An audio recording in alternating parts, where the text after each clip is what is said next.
Yay. Thank you for being here. It's so beautiful to see so many lovely faces and coming together here today to be part of a very fruitful and thought-provoking conversation. So my name is Heidi Mahano, and I'm the Executive Director for the Peaceful World Foundation. I want to take this moment just to settle us in where we're sitting in front of our screen and maybe relax our shoulders a bit as we open ourselves up to be part of this conversation, and maybe to take an intentional deep breath would be very helpful. So thank you again for being here. Before we begin our conversation, I want to share a little history about our organization.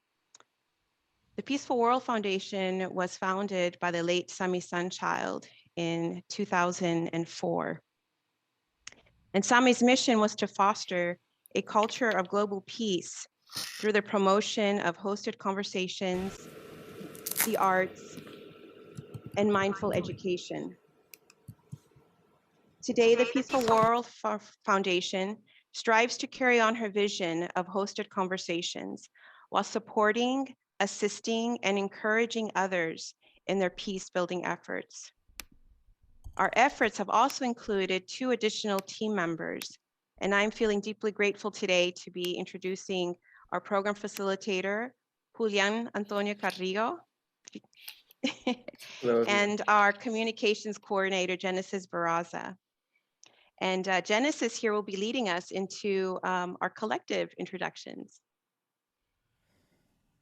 Thank you everyone for joining us today. I'm super looking forward to this conversation. I'm calling in from Miami, Florida today, my new home. And I wanted to start this conversation with asking the question, what does the word ancestors mean to you? To me, the word ancestors definitely has changed over the years. And I think for now, I'm most immediately tied to my grandmother and my mother, of course, as my ancestors, because my knowledge of my ancestors is limited. But I'd love for everyone to go around and answer the question, what does the word ancestors mean to you? Karen Collins, African American Miniature Museum, Los Angeles, California. Ancestors mean to me, of course, are transitioned ones that left us not long ago.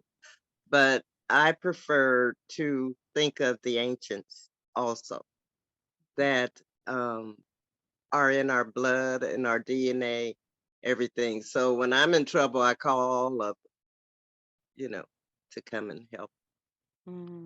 Thank you, Karen. I'll go next, I guess. Julian Carrillo, one of the co-facilitators of this space. I am zooming in from New Mexico, where I live and work at the University of New Mexico. And this is a great question. Thank you, Genesis. I would say one of the things that jumps at me when thinking about ancestors is, I would say that the spirits within the legacy, that the people that have shaped us, both in I guess in a familial sense, but also beyond that. There's ancestors we have to acknowledge that are not, directly family, but nevertheless have left us a legacy. I'll leave it at that. Thank you. Thank you. We have a few chats coming in. Kimo is calling from Shanghai in China. We have Helene, who is from France and is calling in from the Hayes Valley. And we also have Nada, originally from Lebanon and calling in today from Montreal in Canada. Thank you. Wonderful. Well, I'll go ahead and answer that question for myself. So my name is Heidi, and I'm calling in from Petaluma, California. And this question came up for me during this transition where we had to move our offices from the Presidio to Petaluma. And during that time, this question for me of ancestors came up because, similar to what Karen said, I felt that during the pandemic, I needed to draw some strength from the past, those who have been here before. And I am here because of them. I'm still alive because of them. So I found a mystery in this question of ancestors. My son, who's always so clever at answering questions, said to me that his ancestors are plants. So that's why I have a plant behind me as a representation of his interpretations, because he feels that the natural world was here before we arrived. So that's to answer that question. Thank you. Hello, everyone. I'll go. I'm Wida. I am in Dover, Delaware after leaving the Bay Area after 4 decades. Mm. So for me, ancestors brings up legacy, and that I am the one that they have chosen to carry the legacy. There's a reverence, there's a wisdom, and I have an ancestral altar we're a matrilineal clan. So I have an ancestral altar, and every morning I do my ritual to them. And what comes is least we not forget. And it's about healing. And there's a quote that has been attributed to Native American tradition. My grandmother was Native American. And it says that any healing that we do impacts 7 generations before and 7 generations ahead. And so there's a lot of responsibility in that. And I am honored to carry that legacy of my ancestors. Ashe.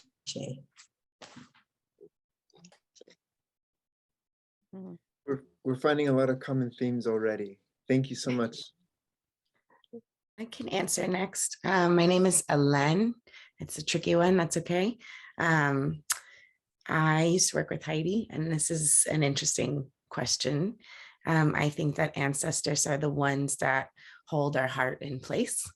They're the ones who guide us with the past, but also to be able to handle the future and to give us that openness to connect with others and the surroundings around us.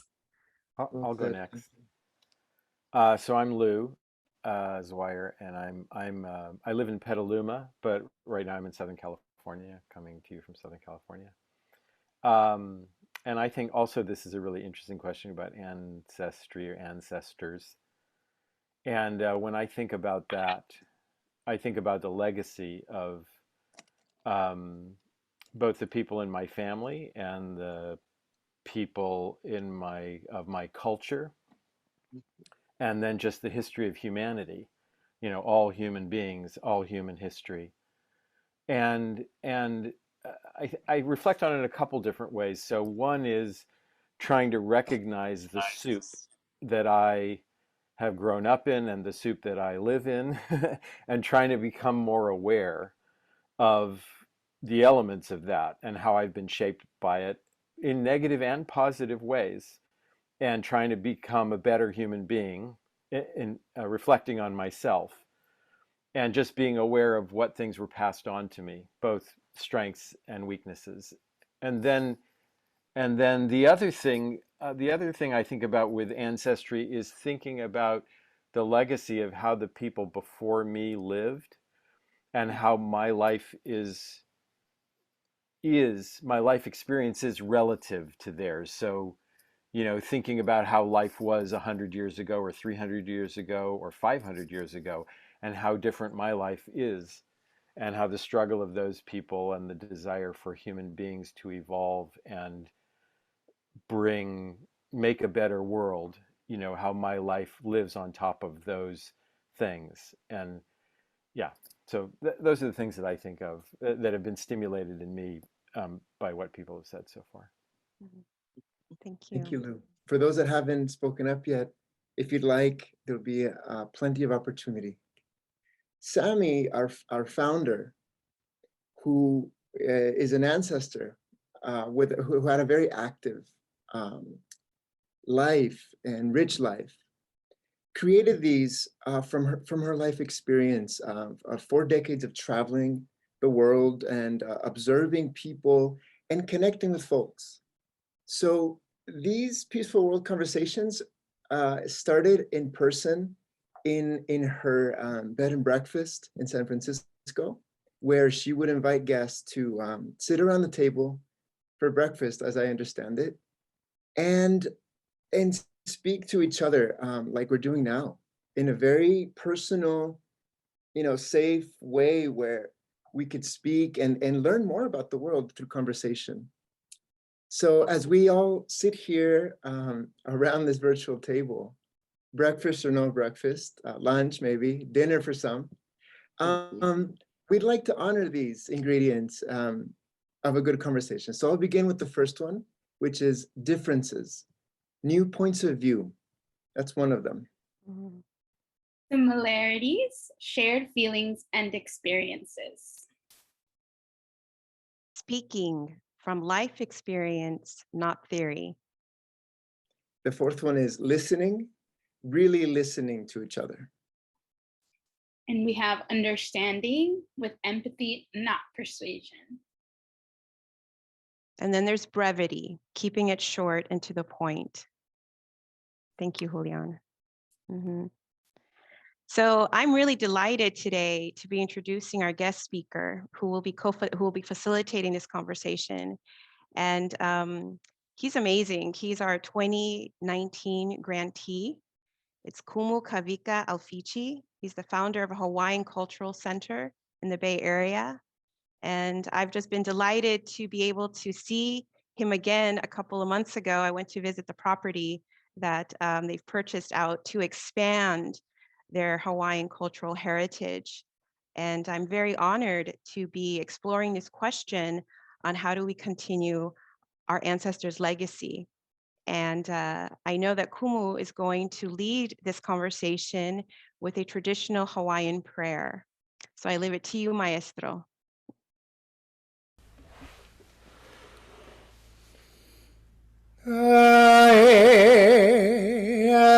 Kalai kahikinai kumukai Kalai hikiola yamona ke almona loe Yaloha yao hilohana kai Mekaua kanile hua Lei hana kahi ke ala me ke onau paneva Aloha Aloha, aloha mai kako.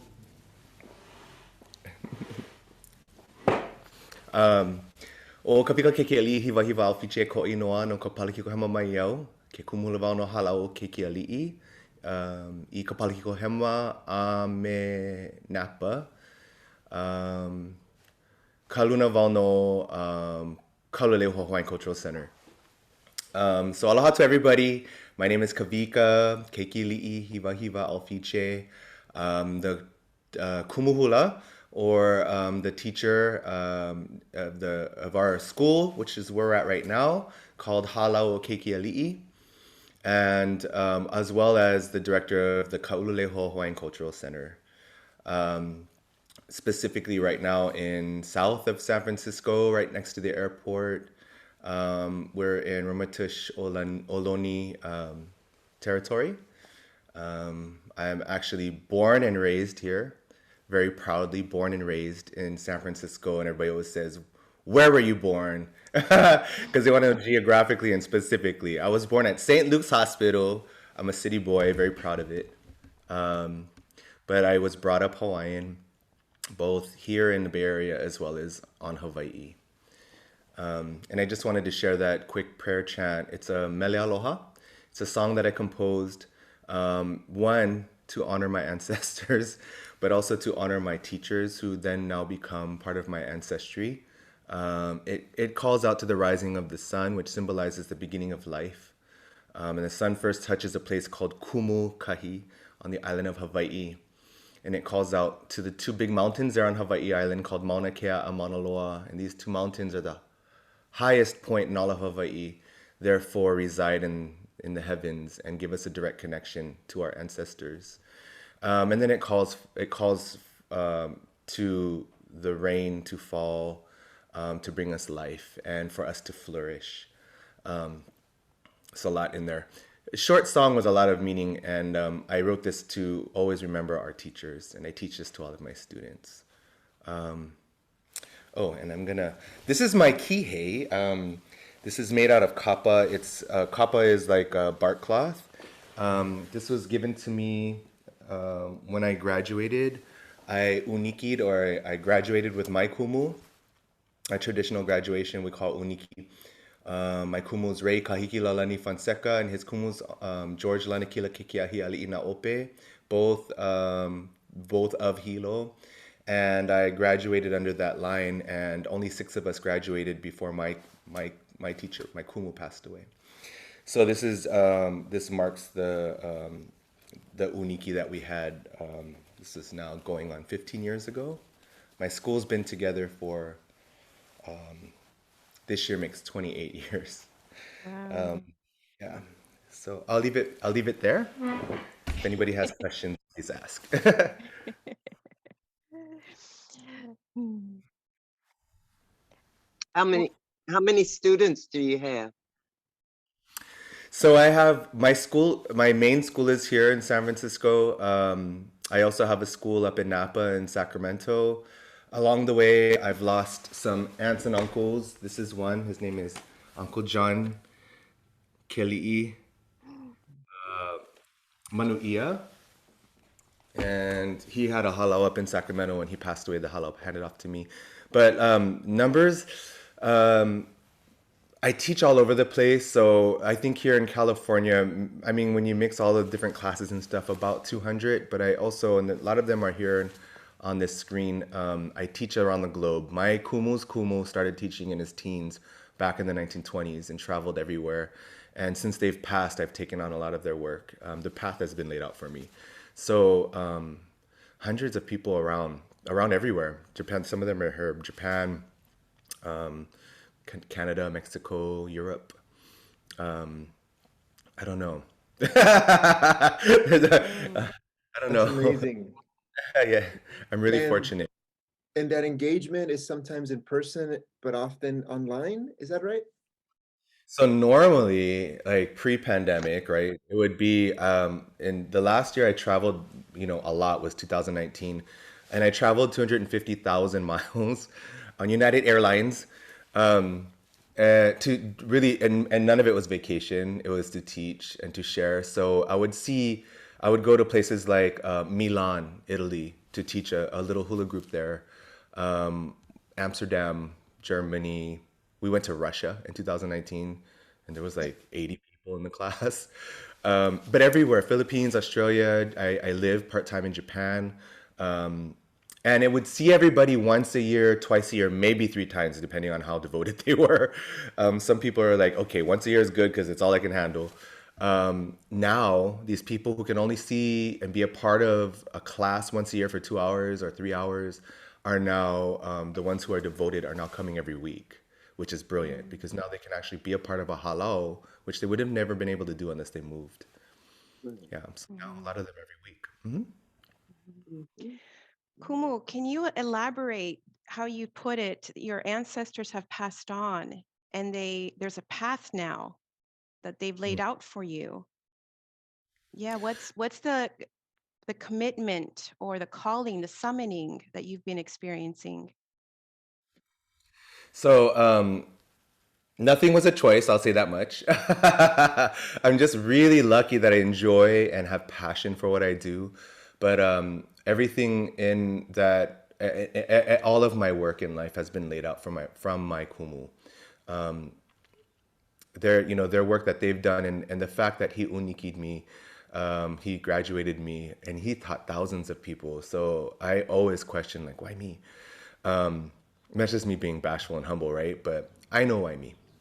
I've been chosen, just like Reverend Wida was saying. I have been chosen, and I don't have a choice. So the word we say is kuleana in Hawaiian. Kuleana means it's your right and your duty, and at the same time, you have no choice. So I'm just really happy that I really enjoy what I do.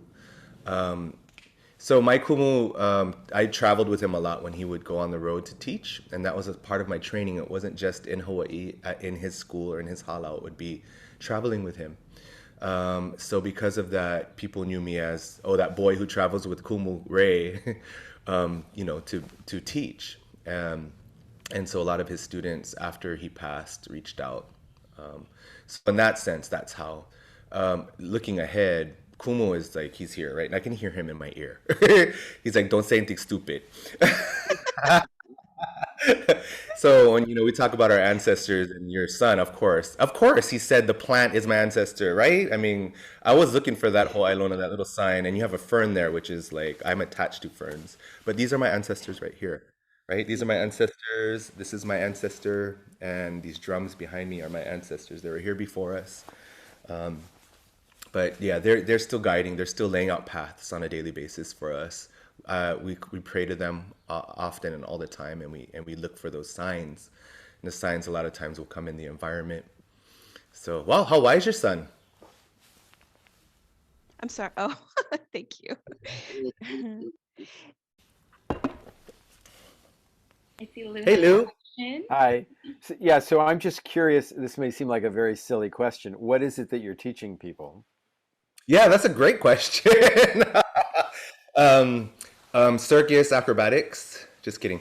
So I'm teaching Hawaiian culture. I graduated as a Kumu Hula. Kumu is equivalent to like sensei or master or guru. So we hold that title. We're very proud of our titles. I'm on this mission right now because I'm involved in a lot of nonprofit and higher education stuff. And I'm like, if you want me to address you as Dr. Somebody, you should really address me as Kumu, because my process that I went through was about 20 years.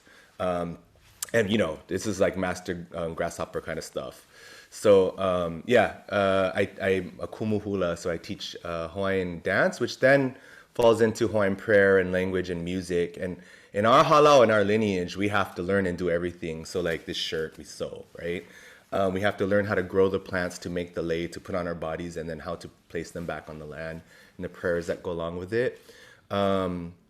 My kumu, between all of my hula brothers and sisters, made me write songs and play and sing, put me in very awkward positions to make me become a singer-songwriter. I would have never done it if it wasn't for him, like pushing me off the cliff into the water. And like Hawaiian food making. We have to learn as Kumu Hula, and as hula people specifically from our lineage, we had to learn everything from like A to Z. But I would say the foundation is hula. It's Hawaiian dance, which then encompasses all of these things. Thank you for that brilliant question. That wasn't a silly question. And I have a little follow-up. So how is spirituality a component of Hawaiian culture? Or is it, I'm curious about that, because what you just described sounds spiritual to me, but it also sounds just cultural. And maybe that's all the same thing. Yeah, so there's the follow-up question, right? It answers everything. As a hula practitioner and as a Kumu Hula, my spirituality follows me wherever I go. So when I'm in the car and I'm getting upset, I don't get crazy because I know that my kumus and my kupuna, my elders, are with me, right? That's the idea. We fall off, that boat every now and then. So everything that we do in hula involves prayer. Every movement we make is an offering. Even if we're in class in front of a mirror, when we're sweating and we're panting and the offering may not be as elevated, but we're making an offering. If I'm chanting, I'm making a prayer, which is an offering. If I'm on my ukulele singing, it's an offering. So we step kind of in life as hula people in our halau. This is in the world according to Kumu Kawika, like this. There are different kinds of halaus. Some are prayer. I call them prayer halaus, which everything is pule. No matter even if you're performing for people, pule means prayer. There's performance halau, or schools where their goal is to just perform, maybe with no prayer attached. And then there's a competition halau, where they're going to be a part of this competition where they're judged and, on cameras and stuff like that. And some of us have to straddle all of the worlds. But no matter where we are on this world, we're always praying first. Thank you. Yes, my pleasure. So Lou, who asked the two questions that I had, those. But I wanted to find out about aloha. I have, years ago, I had a staff person who was from Hawaii, and he told us about aloha. And so can you, and that it's not just hello. So can you explain that a little bit, please? Yes, definitely. So I think a little language lesson is important. Aloha, if you were to break down it, the word is broken up into two pieces, alo and ha. So alo means face or to face each other, and ha means to breathe a specific type of breath. So Heidi said, let's start this with an intentional breath. And that's kind of what we do in hula too. We breathe in, and when we exhale, and this particular breath is specific to giving life. So ha actually means breathing life. So facing each other and breathing life into each other. That alone says it all, but it's really a state of being. Aloha doesn't mean just smiling and being kind all the time. Sometimes kindness comes in lessons. And aloha doesn't mean being weak. That gets mistaken a lot. Oh, where's your aloha? You should do this show for us for free. And then that's when I say, you can kiss my behind. And by saying that, that's being aloha, because that's teaching the lesson, right? So aloha is about really caring genuinely for the person that you're sharing with, and saying and doing things maybe that are beneficial to that person. But I think caring is the word. Aloha means love. It means hello. It means goodbye. But it really is a state of being. And with the idea that when you are interacting with somebody, like right now, being here. All of us we're sharing aloha. Yeah, great question. Aloha. Everybody say aloha. Aloha. Yeah. Aloha. Aloha. Yeah. Yeah, we're facing each other and breathing life into each other by being here today. And I forgot to mention, as a hula practitioner, a hula person's only job when it comes to if you're engaging in spiritual connection, our job, we are healers. That's all we do. When we move our bodies, we're basically conversing with the environment. We're pulling in energy from above us. We're pulling energy in from below us. We're internalizing it, and then we're pushing it out. And everything that we bring in with us, that we push out, is through this word aloha, but meant to make better, to heal diseased, to make something black light, to continue for the world to turning. This is our goal. Yeah, and if people are watching that need any kind of healing, mentally, physically, or spiritually, this pulling in of the energy and pushing out in our movements, this is the idea. And not every hula person understands that, that, as a hula person, you're this powerful, because hula was banned for so long. The missionary says you can't do this, right? It's pagan and you're worshiping the devil, so everybody's afraid, right? But yeah, I don't have that kind of fear. Thank you for that context. We had a few chats come in, one from Lisa saying that Kumu is teaching us hula and Hawaiian cultural practice, but he is teaching us how to offer ourselves to our elders, ancestors, and the universe. And then Lehua jumped in and said, a principle of life. Sounds like such a big role to take on. I'm curious, when I first learned about the history of my ancestors as an indigenous Mexican woman, it was a little bit hard to move past the anger and the resistance of what has happened to my people, and to take on that responsibility. So I'm curious, Kumu Kawika, how your relationship with your ancestors has changed over time.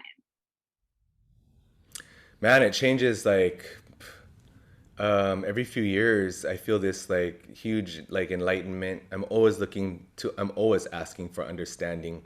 I want to say I'm not going to word this right, but I feel like when you're learning in a Hawaiian perspective, you're just always stupid, which means I think I feel it's like this, right? Some people go through life by the time I'm 60, I know everything and I'm at the pinnacle, whatever, but it's the exact opposite, right? So I always feel like, gosh, I can be in the same exact situation or learning the same song 1,000 times, and I'm like, I just learned something different about it, another layer to it or level.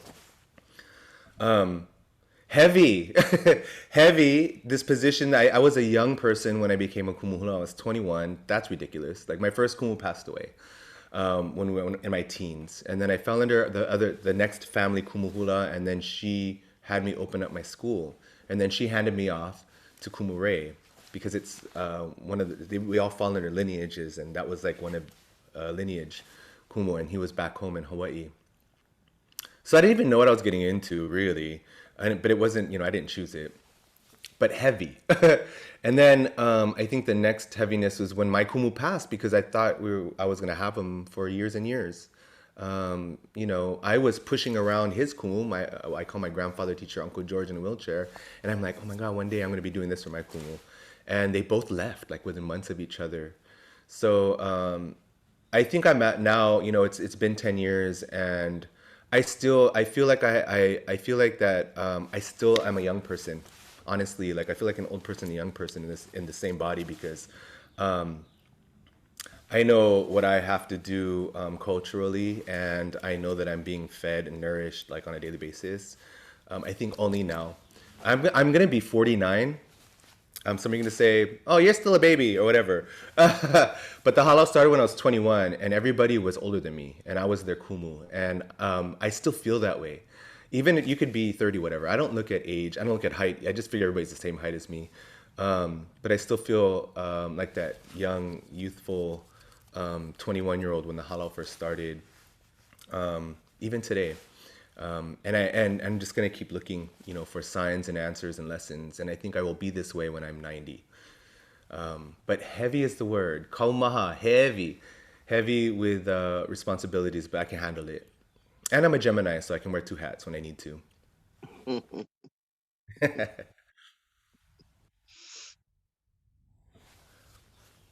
There was a question here from Kilohana. She says, "Aloha. When you compose mele, how might your process be intertwined with the ancestors?" I don't think I put pen to paper or like thought to mele without knowing that inspiration is coming from somewhere. Any song I've ever written, I think, has been inspired or placed into my brains.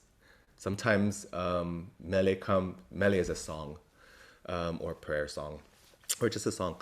Sometimes I can write a song in a minute, and sometimes it'll take, a year.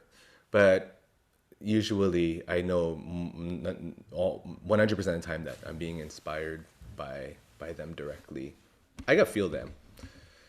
Yeah, I can feel them when they're like pushing me to write something.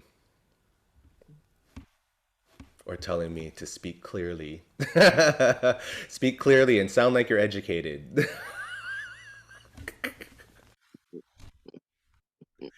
I have to point out, I dropped out of high school my junior year, and I think it's very important to point that out because I'm surrounded by PhDs and masters, and I'm at that point now where like, oh yeah, I never graduated high school. What? It's funny to me at this point. No Kumu, judgment here. yeah, Emilian, sounds like you no. want to jump in. And so I wanted to ask you, Kumu Kawika, if you yourself have dealt with maybe some aspects of tradition that are challenging for you to have, accepted from your past, from your ancestors, and sort of how you've dealt with that, if that's the case. Yeah, so I think I also wanted to point out another thing. This is I notice helps people understand a little bit more about maybe being Hawaiian. If you're Hawaiian, you're probably mixed with other cultures, right? We call that hapa. So Native Hawaiian population declined drastically, 1 million to 25,000 in less than 100 years, right? So, but with that, the influx of the outside world. So just to name who I am and who my ancestors are, because I have many. My dad's side were Native Hawaiian, Filipino, Spanish, and Basque. On my mom's side, she was born in a place called Cebu in the Philippines. She's only a quarter Filipino. And her dad is from Spain, and he's Spanish, French, German. And her mom is born and raised here in California. They went backwards. My great-grandparents met here in San Jose. My great-grandfather is Filipino. My great-grandmother is half Irish, French, and the other half is Mexican Native American. So we're actually Ohlone. She was from here, San Francisco, a couple of generations ago. So I have all of these things, and that is conflict, right? I was never conflicted before, more now than ever, because I'm being asked to be a part of like different panels that are called like, like this month was AA month, and then it went to AAPI to API. Now it's APIDA. Now they're saying AANHPIDA month. I'm so confused. I'm like, where am I talking on? Am I talking about the A or the P or the NH? Where do you want me to talk on? So that alone is confusing. But I will say when I every step I take, I'm carrying my ancestors with me, and the conduit is through hula and Hawaiian culture. But I feel my native ancestors, not my native Hawaiian ancestors, but my native ancestors from the other sides along for the ride and giving me, I feel them giving me, the information that I need in order to move forward and not be so confused. I think when it comes to physical, we're talking about tradition. As a hula person, I think I'm always called like the traditionalist, because as a traditional, we have two forms of hula. We have ancient and modern, right? We have these two different things. When I say modern, I just mean post contact, things done on a guitar or an ukulele. Pre-contact is on a drum and chanting. We have like this box that we have to kind of stay in. And every now and then we can kind of push that box a little bit. So my challenge for me is, how much can I push that box? And some people just take the box and go, and they throw it away, and that's fine, to each their own. But in my lineage, we can't do that. The consequence is being struck by lightning. So I know where I got to stay. It's just knowing how to nudge that box. And then with the modern stuff, there's a lot we can do to it.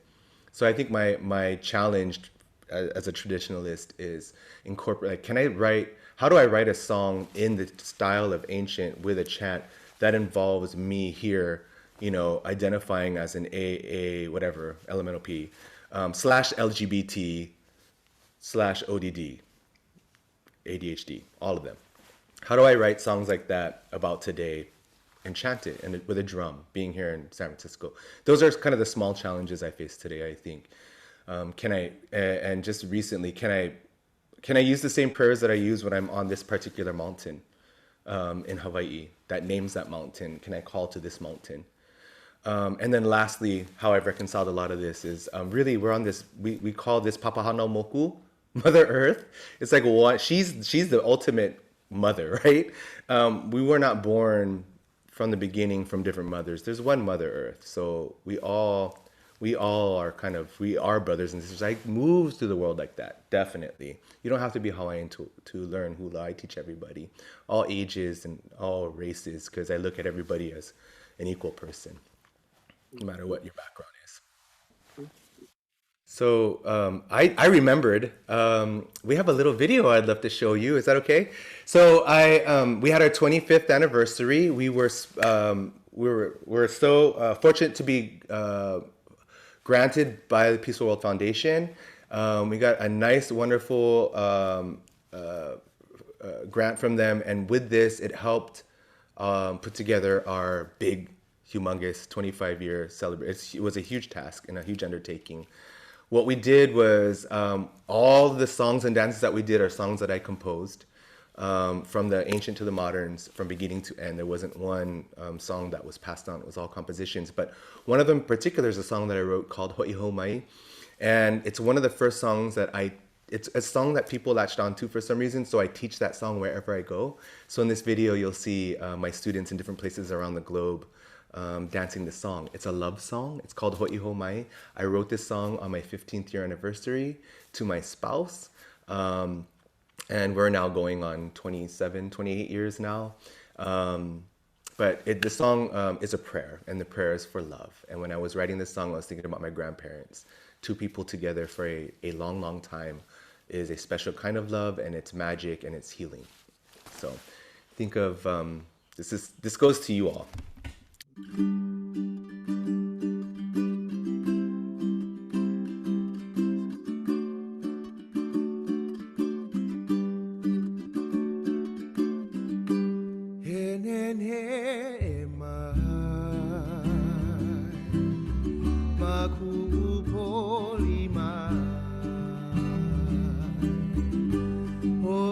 ho mai ha ma he kupuli e pili kawa me kamaina o I ho mai ha ma I kana ne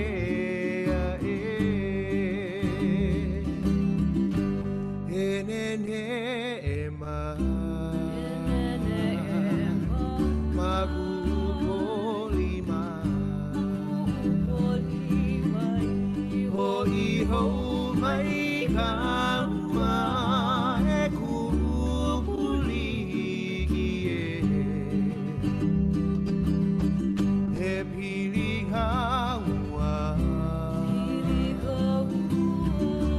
me ka mahina ho I ho mai ka ma I ka na ne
Beautiful, beautiful.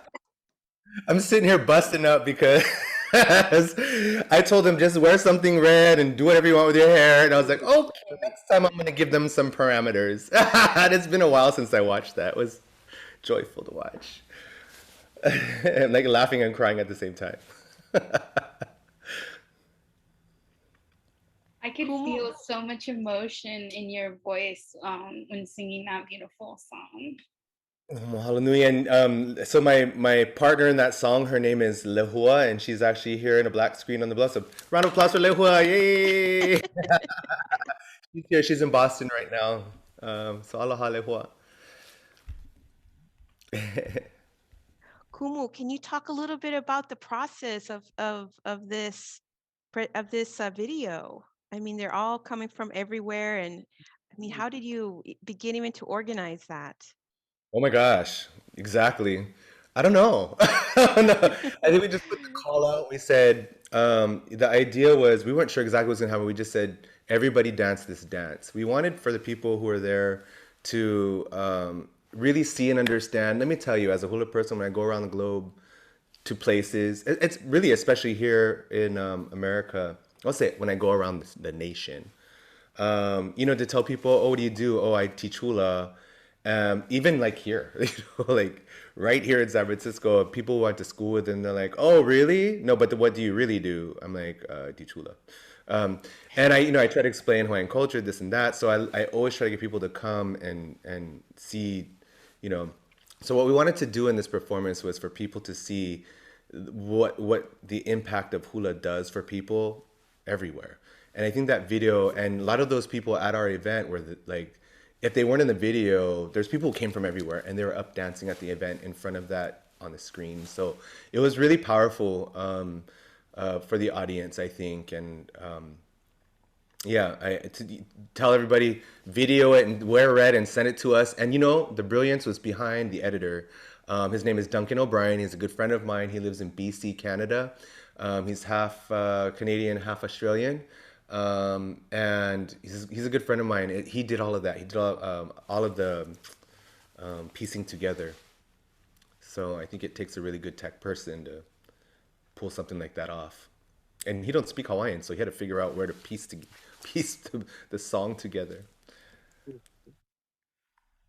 And dancing hula like that, or being together on a screen. Sometimes there's people in Europe, sometimes here, sometimes in Asia. But to be able to, this is the best part about being in this kind of situations, that we're all able to dance at the same time, different time zones. And like I was saying, it's a prayer, so it's even more powerful now that we can do something at the exact same time. Yes, Karen. I wanted to say that was absolutely beautiful. Your presentation is so informative. I'm just so happy that I got to participate. I went to the 12th grade, that's it. And I know the feeling of being around people that are much more educated than I.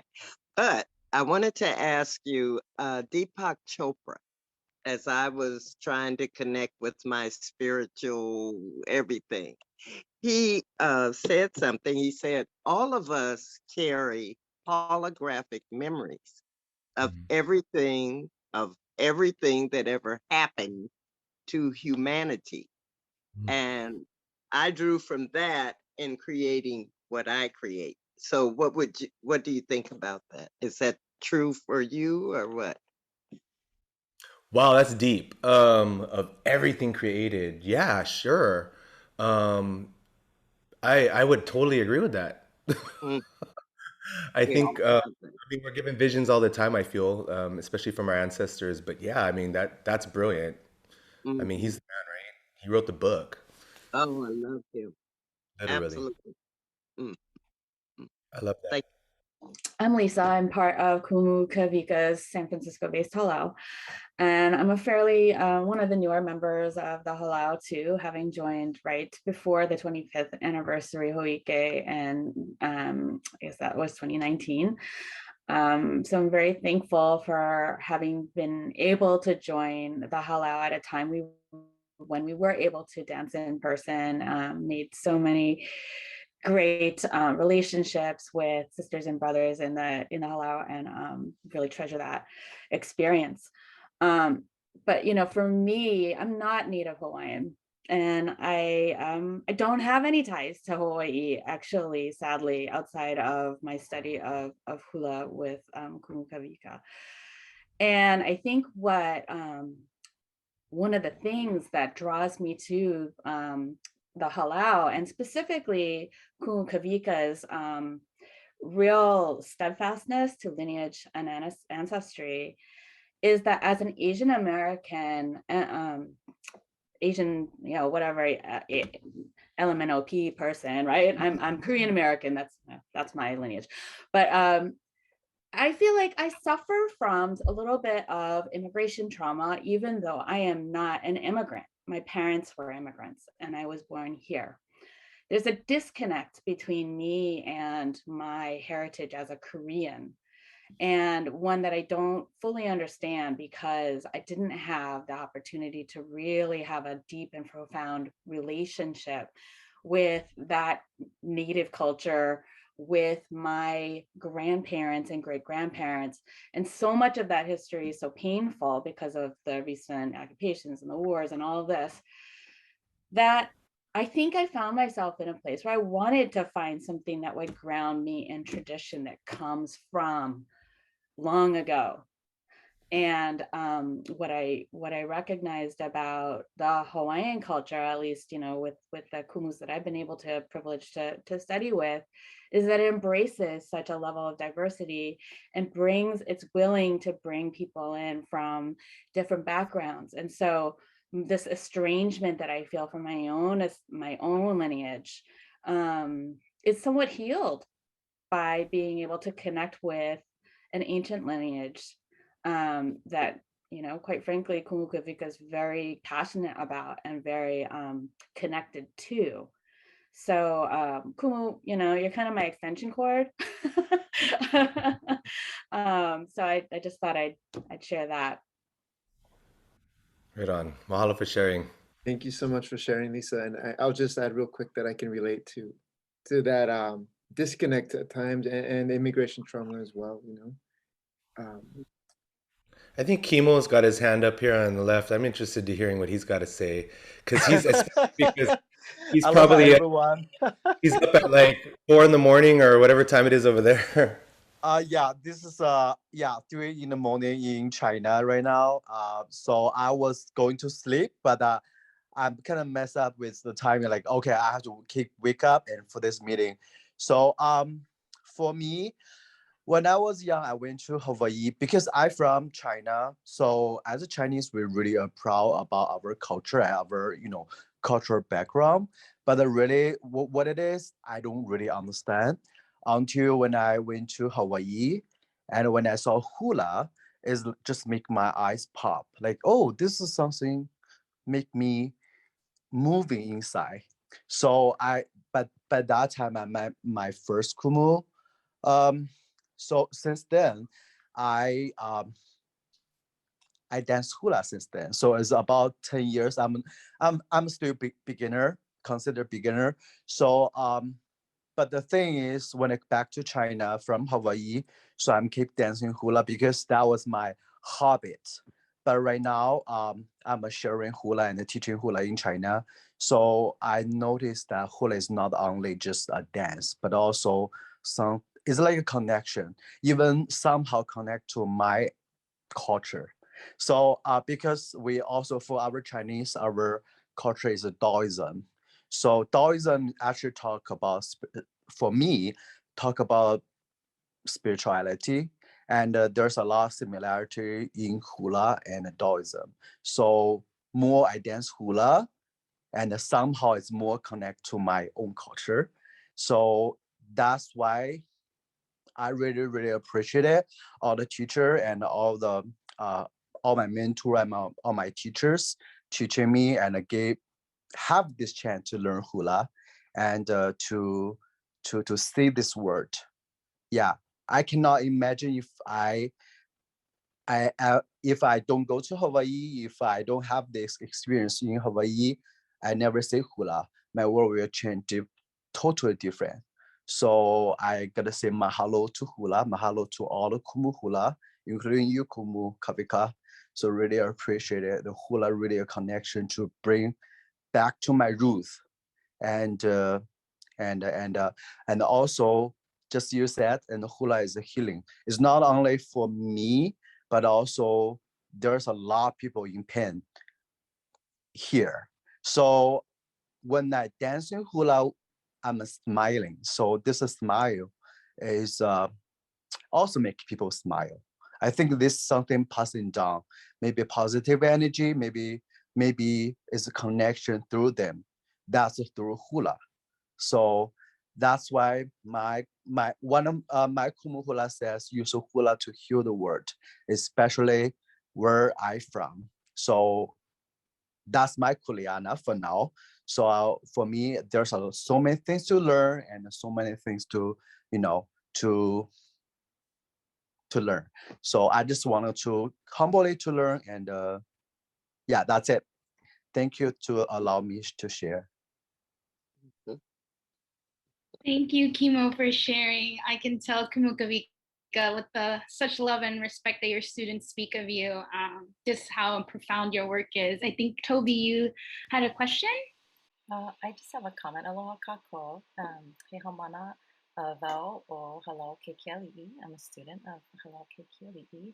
And I just wanted to share, I have to share that I was watching the video. I've seen it before, the Kuihomai, and I was watching it and I was crying because I just have this real appreciation for all of the different cultures in Japan. And I'm have Native Hawaiian. I'm Native Hawaiian and also Japanese and Chinese and a little bit of Scottish missionary.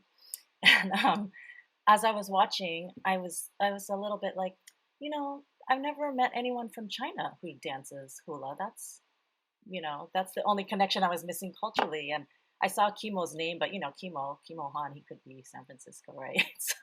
So Kimo, I just want to like, that exemplifies how the ancestors bring, you know, they put that thought in my mind, like, oh, you never seen anyone from China dance hula? Well, guess what? It's Kimo, and he, you know, he's connected. You're connected, and so it's nice to meet you, Kimo. To meet a hula brother in China, and I hope that we meet in person someday. But if we don't, we're already connected, and it just, when you're a part of this hula experience, this hula life, you know, hula is life is really true. It makes it on a lot of T-shirts, but it really is a cultural saying. Hula is life. And so mahalo for sharing, Kimo. I have that shirt, and there's some reality in like a hula in China. There's a lot, not a lot, small group of people dancing hula in China, and but you know, they still have a stereotype about hula. You know, grass skirt, coconut. Can I say that word? No, I cannot. So grass skirt, you know, that's like a Hollywood kind of style. So it's like a everything from zero. So because I'm from a very traditional Kumu Hula. So for me, I'm really in a very difficult time because people keep telling me, oh, you're a guy, you dance hula, you must be gay, which I am. But the thing is, try to passing down what is a real hula is very, very important, because some people, they just make their own hula, which is, to me, is not respectful. And some people, they don't understand what a hula is. So me and my hula sister, we try to keep this tradition, you know, because it's not our culture. So we as a Chinese, when we learn other people's culture, we need to show the respect, and we wanted to share the correct, and also, you know, holding all the culture with respectful heart. So that's what's happening in China. But the things, there's a still group of people in China, they dance hula, they do have aloha spirit, and they do you know, they do have the heart and the energy to share hula. So just want to share about that. Mahalo. Thank you, Kimo. I'm so glad we could facilitate this connection today. I just had a comment. I just think about, like, you know, our ancestors, there's been this great change of thinking, kind of an awakening from, you know, oppression to now resilience. I think people are, you know, searching for more, and I don't know, I just think it's just an awakening that, you know, a lot of people are going through, and totally love it, respect it, and thank you guys. Mahalo nui. Yeah, so just upcoming things. We just opened our cultural center up in Napa, so we're going to be having classes in ukulele and lei making. We're doing retreats, so we'll have people from, you know, from the other parts of the world to come here and immerse in Hawaiian culture. And we'll be doing other things on the land that is beneficial to the land. So people who are like-minded and need private space to practice. So that's one. And then online, we're continuing like ukulele classes and doing things for people to get involved with, because not everybody's a hula person. I will say it doesn't matter how old you are. You can, as long as you can walk, you can dance. And if you can talk, you can sing, right? But it's for men too, right? You don't have to be LGBT. You could be just like a dude and you can hula. It's okay. So just classes. I've just started traveling. We just got back from Montreal and did our first like kind of whole ike there with the group and the students up there in Montreal. So I think travels is going to be happening very, very soon. Yeah. So, but just search my Instagram or Facebook. It's just my name, Kawika Alfiche. Well, thank you so much for taking the time and sharing so much knowledge. Lou mentioned that there's wonderful conversations so full of sacredness, and I agree fully. And thank you to everyone who joined us from afar at 3 a.m. to at all times. Yes, thank you, Julian. Kumu Kawika, muchas gracias por atender. Thank you very much for participating, for being our host. And I just would like us all to really hold what he's given to us today in this last hour. How can we hold what we've just received a little bit longer within us before the world takes from us? Let's keep the sacredness within. So thank you again, everyone, for coming, and enjoy the rest of your day. Aloha. Aloha. Aloha. Uh,